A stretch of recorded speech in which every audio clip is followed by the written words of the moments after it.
तो साल था 1990। अमेरिका के लॉस एंजलिस शहर में एक कॉमेडियन जिसके पास बहुत थोड़े से पैसे बचे थे, जिसकी कोई पहचान नहीं थी, जिसको उसके भविष्य का कुछ पता नहीं था, जो जिंदगी से जूझ रहा था। उसके दिमाग में अचानक एक संकल्प आता है और वो एक अजीब पर जिंदगी बदलने वाला कदम उठाता है। वो उसी समय अपने नाम पर एक ब्लैंक चेक लिखता है जिस पर अमाउंट होता है पूरे 10 मिलियन अमेरिकन डॉलर का। वह उस पर 5 साल बाद की एक डेट डालता है। कुल मिलाकर बात ये थी कि वो खुद से कह रहा था कि 5 साल बाद मैं इतना अर्न करूंगा। और रोचक बात यह है कि ठीक लगभग 5 साल बाद वही कॉमेडियन एक डील पाता है जिसमें वो पूरे 10 मिलियन डॉलर की रकम पाता है। वो कॉमेडियन और कोई नहीं, famous American comedian Jim Carrey थे। कैरी ने बाद में अपनी कहानी खुद बताई।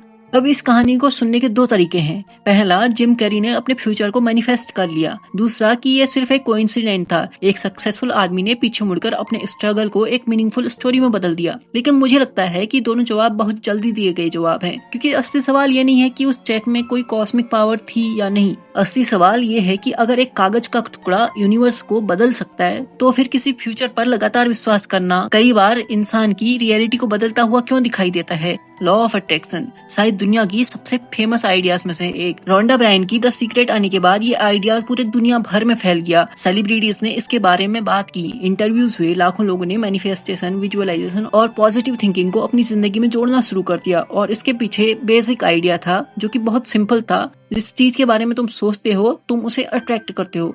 पॉजिटिव सोचो, पॉजिटिव चीजें आएंगी। अपने फ्यूचर को विजुअलाइज करो, रियलिटी धीरे धीरे उसी दिशा में आने लगेगी। मानो यूनिवर्स तुम्हारे थॉट्स को सुन रहा हो। सुनने में ये आइडिया बहुत खूबसूरत लगता है, शायद इसलिए भी क्योंकि इंसान की एक बहुत पुरानी इच्छा को छूता है। ये विश्वास कि हमारे भीतर चलने वाले विचार सिर्फ हमारे भीतर कैद नहीं है, उनका बाहर की दुनिया पर भी कोई असर है। लेकिन सच क्या है, और अगर है तो वो किस तरह से है।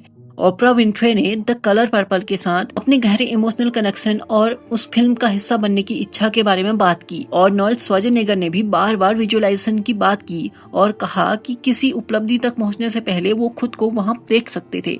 ऐसी स्टोरीज बहुत हैं। एक्टर्स, एथलीट्स, एंटरप्रेन्योर्स, ऐसे लोग जो कहते हैं कि मैंने इसे होने से पहले अपने दिमाग में देख लिया था। और यही लॉ ऑफ अट्रैक्शन बहुत कन्विंसिंग लगने लगता है, क्योंकि जब एक सक्सेसफुल इंसान पीछे मुड़कर कहता है कि उसने अपने फ्यूचर को पहले से इमेजिन कर लिया था, तो स्टोरी लगभग मैजिकल लगती है। क्योंकि ये एक छोटी सी बात इस पूरे नैरेटिव पर एक बहुत बड़ा क्वेश्चन मार्क लगा देती है। इन लोगों ने सिर्फ इमेजिन नहीं किया था, इन्होंने काम भी किया था, बहुत ज्यादा। तो फिर सक्सेस किसकी वजह से आई? उस थॉट की वजह से, या फिर वो काम करने की वजह से? या थॉट और वर्क के बीच कोई ऐसा रिलेशन है जिसे हमने जल्दीबाजी में यूनिवर्स का नाम दे दिया? यहीं से कहानी थोड़ी अनकंफर्टेबल होती है, क्योंकि विजुअलाइजेशन हमेशा मदद करे, रिसर्च ऐसा नहीं कहती। साइकोलॉजिस्ट ने वर्षों तक पॉजिटिव फैंटेसीज और फ्यूचर थिंकिंग पर एक रिसर्च की। उसकी फाइंडिंग्स में एक काउंटर इंट्यूटिव पैटर्न सामने आया। कई बार फ्यूचर की केवल सुखद और आइडियलाइज्ड कल्पना इंसान को गोल के करीब नहीं ले जाती, उल्टा एफर्ट और एनर्जी कम हो सकते हैं। यह बात पहली बार सुनने में अजीब लगती है, क्योंकि हमें हमेशा से बताया गया था कि पहले खुद को सक्सेसफुल इमेजिन करो। लेकिन शायद इमेजिनेशन के भीतर ही एक ट्रैप छुपा है। जब फ्यूचर की सफलता को हम अपने दिमाग में बहुत खूबसूरती से जी लेते हैं, तो कई बार हमें उसकी अर्जेंसी थोड़ी कम सी लगती है। मानो डेस्टिनेशन की इमोशनल टेस्ट पहले ही मिल गई,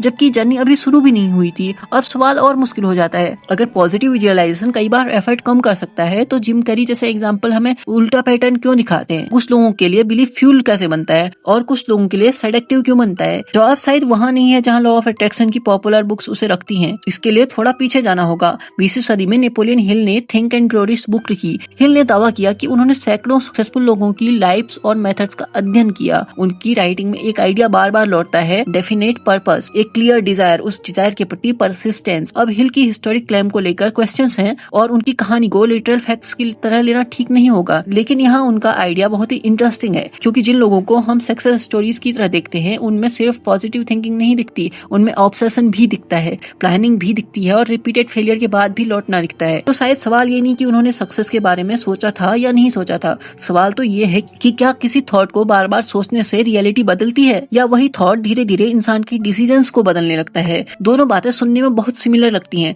लेकिन हैं बिल्कुल अलग। और यहाँ विजुअलाइजेशन को लेकर एक और डिस्टिंक्शन जरूरी हो जाता है। किसी फ्यूचर को बस इमेजिन करना और किसी स्पेसिफिक एक्शन को मेंटली रिहर्स करना एक चीज नहीं है। रिसर्च सजेस्ट करती है कि मेंटल, इमेजिनरी और एक्चुअल परफॉर्मेंस कुछ ओवरलैपिंग ब्रेन सिम्टम्स को इंगेज कर सकते हैं, खासकर जब कोई स्पेसिफिक मूवमेंट, एक्शन या स्किल मेंटली रिहर्स करता है। शायद इसीलिए एथलीट्स और परफॉर्मर्स मेंटल रिहर्सल का इस्तेमाल करते हैं। एक डाइवर जंप से पहले सीक्वेंस परफॉर्मेंस इमेजिन करता है, एक म्यूजिशियन परफॉर्मेंस से पहले पैसेज को मन में रिहर्स करता है, एक एथलीट किसी मूवमेंट को एग्जीक्यूट करने से पहले उसे मेंटली रन कर सकता है। लेकिन यहाँ बहुत बड़ा फर्क है, मैं करोड़पति बनूंगा सोचने जैसा कुछ है ही नहीं, ये स्पेसिफिक रिहर्सल है।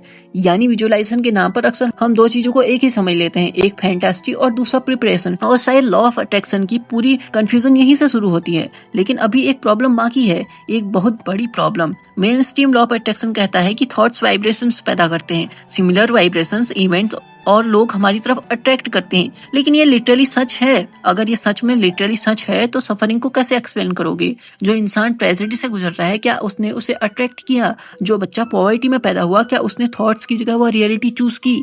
जिस इंसान के साथ अचानक कोई भयानक दुर्घटना हुई, क्या यूनिवर्स ने उसकी फ्रीक्वेंसी पढ़ी? यहाँ फिलॉसफी को थोड़ा कठोर होना पड़ता है, क्योंकि कोई भी आइडिया सिर्फ इसलिए सच नहीं हो जाता क्योंकि हमें वो होप देता है। और कोई भी बिलीफ अगर इस सक्सेस का क्रेडिट तुम्हारे थॉट्स को देता है तो उसे सफरिंग की रिस्पॉन्सिबिलिटी भी उन्हीं थॉट्स पर डालनी होगी। यही लॉ ऑफ अट्रैक्शन का पॉपुलर वर्जन मुझे सबसे कमजोर दिखाई देता है, क्योंकि वो रियलिटी को इतना पर्सनल बना देता है कि change, privilege, inequality, biology, history, दूसरों के डिसीजंस सब बैकग्राउंड में चले जाते हैं, मानो हर चीज तुम्हारे माइंड की प्रोजेक्शन हो। लेकिन दुनिया इतनी ओबिडेंट नहीं होती। फिर भी मैं लॉ ऑफ अट्रैक्शन को खत्म नहीं करना चाहता, क्योंकि किसी आइडिया का मैजिकल एक्सप्लेनेशन गलत होने पर यह अर्थ नहीं है कि उसके भीतर कोई ह्यूमन ट्रुथ है ही नहीं। और शायद यहीं असली इन्वेस्टिगेशन शुरू होती है। मान लो तुमने नई कार खरीदी, कुछ दिनों बाद तुम्हें वही मॉडल सड़क पर बार बार दिखाई देने लगता है। क्या अचानक उस मॉडल की कार्स बढ़ गई? शायद नहीं, लेकिन अब उनकी रिलेवेंस तुम्हारे लिए बदल गई है। ह्यूमन अटेंशन लिमिटेड है, हमारे आसपास हर समय इंफॉर्मेशन का फ्लड होता है और ब्रेन उसका बहुत छोटा हिस्सा कॉन्शियसली प्रोसेस करता है। जिस चीज की रिलेवेंस बढ़ती है वो कई बार हमें पहले से ज्यादा दिखाई देने लगती है। इसे सिलेक्टिव अटेंशन के लेंस से समझा जा सकता है। और जब आप जिम कैरी की उस चेक वाली घटना पर वापस आओ, क्या उस चेक ने उन्हें मिलियनियर बनाया?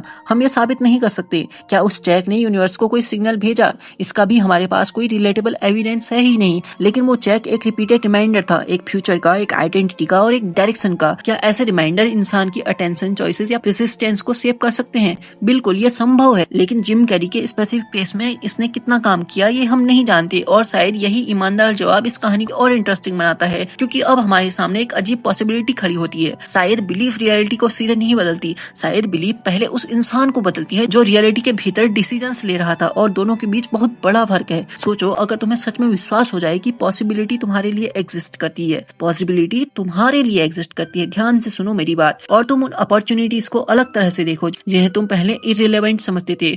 हो सकता है रिजेक्शन का अर्थ बदल जाए, हो सकता है एक फेलियर फाइनल वर्डिक्ट की तरह टेम्परेरी ऑब्स्टेकल लगे, हो सकता है तुम्हारे डिसीजन की डायरेक्शन बदलने लगे। यह गारंटी नहीं है। बिलीफ कोई कॉन्ट्रैक्ट नहीं है। दुनिया तुम्हें सिर्फ इसीलिए कुछ देने को बाध्य नहीं है क्योंकि तुमने उसे डीपली विजुअलाइज किया। लेकिन बिलीफ का जीरो असर भी नहीं होता, क्योंकि थॉट्स वैक्यूम में नहीं रहते।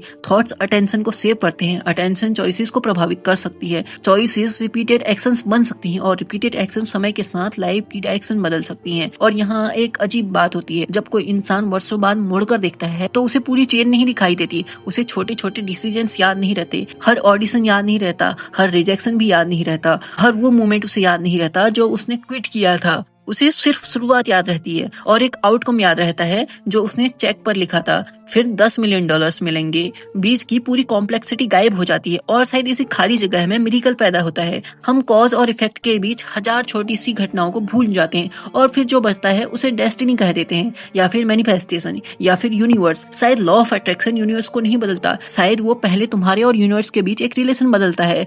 क्या तुम नोटिस करते हो? किसी पॉसिबिलिटी को सीरियस लेते हो? किस रिजेक्शन के बाद तुम लौटते हो? किस अपॉर्चुनिटी के बाद तुम खुद को पहचानते हो? लेकिन यहाँ सावधानी भी जरूरी है, क्योंकि बिलीफ एक्शन को फ्यूल कर सकता है और फैंटास्टिक एक्शन की जगह भी ले सकती है। यही पैराडॉक्स है, यही इमेजिनेशन जो इंसान को वर्षों तक काम करने की ताकत देती है। इंसान दूसरे इंसान को ये इल्यूजन देता है कि उसने सिर्फ सोचकर आधा रास्ता तय कर लिया। तो फर्क कहाँ है? शायद उस रिलेशन में है जो इंसान अपने थॉट के साथ बनाता है। एक इंसान फ्यूचर इमेजिन करके उठता है और उस पर काम करता है, दूसरा फ्यूचर इमेजिन करके उसी को इमोशनल सेटिस्फेक्शन बना देता है और सो जाता है। दोनों विजुअलाइज कर रहे हैं, लेकिन दोनों ही सेम चीज नहीं कर रहे। और यही मुझे लॉ ऑफ अट्रैक्शन का सबसे इंटरेस्टिंग हिस्सा दिखाई देता है। शायद इसका सबसे बड़ा ट्रुथ कॉस्मिक नहीं है, ह्यूमन है। हम जिन पॉसिबिलिटीज को इम्पॉसिबल मान लेते हैं उनके लिए अक्सर कोशिश भी अलग तरह से करते हैं, और जिन्हें पॉसिबल मानते हैं उनके सामने हमारा बिहेवियर बदल जाता है। इसका मतलब ये नहीं कि हर सपना सच होगा, नहीं होगा। कई लोग पूरी मेहनत के बाद भी हारेंगे, कई डिजर्विंग लोगों को अपॉर्चुनिटी नहीं मिलेगी, कई बार चांस जीतेगा, कई बार प्रिविलेज जीतेगी और कई बार टाइमिंग जीतेगी। रियलिटी किसी भी लॉ से नहीं चलती, लेकिन फिर भी बिलीफ मीनिंगलेस नहीं हो जाता, क्योंकि शायद बिलीफ का काम रियलिटी को कमांड करना था ही नहीं। शायद उसका काम सिर्फ इतना था कि रियलिटी के सामने खड़े इंसान को बदल दे। और अब हम जिम कैरी की कहानी को अलग तरह से देखते हैं। एक आदमी ने चेक लिखा, वर्षों बाद उसकी फी उस फिगर तक पहुंच गई। क्या उसने $10 मिलियन मैनिफेस्ट किए? मुझे नहीं पता, शायद कोई नहीं जानता। लेकिन इससे भी इंटरेस्टिंग एक सवाल है, क्या उस चेक ने फ्यूचर बदला, या उस चेक के साथ जीते हुए इंसान ने धीरे धीरे फ्यूचर को अलग तरह से रिलेट कर लिया? और अगर दूसरा आंसर सच के थोड़ा भी करीब है, तो शायद लॉ ऑफ अट्रैक्शन न पूरी तरह से मैजिक है और न ही पूरी तरह से नॉनसेंस। शायद ये एक ऐसी ह्यूमन टेंडेंसी का एक्सैजरेटेड वर्जन है जिसमें बिलीफ, अटेंशन, एक्शन और चांस एक दूसरे में उलझ जाते हैं कि बाद में हमें सिर्फ और सिर्फ मिरेकल दिखाई देता है। और शायद सबसे बड़ी गलती यह पूछना ही है कि क्या यूनिवर्स मेरे थॉट सुन रहा है? शायद असली सवाल कुछ और ही है। जब तुम किसी थॉट को वर्षों तक अपने भीतर रखते हो, तो उससे सबसे पहले कौन सुनता है, यूनिवर्स या खुद तुम? और अगर सुनने वाला तुम हो, तो फिर आखिरी सवाल बचता है कि क्या विचार रियलिटी बनाते हैं, या विचार धीरे धीरे उस इंसान को बनाते हैं जो रियलिटी के भीतर अपना रास्ता खुद चुनता है। बहुत मेहनत लगती है वीडियोस बनाने में, और ये वीडियो मुझे लगता है कि बहुत एक्स्ट्राऑर्डिनरी है, जो भी इस वीडियो का कोर थॉट है। और अगर आपको ये वीडियो पसंद आती है तो सब्सक्राइब कीजिए चैनल को, और ये जो वीडियो आपकी स्क्रीन पर दिखाई दे रही है इसको भी देखिए, क्योंकि शायद आपको ये वीडियो भी जरूर पसंद आएगी।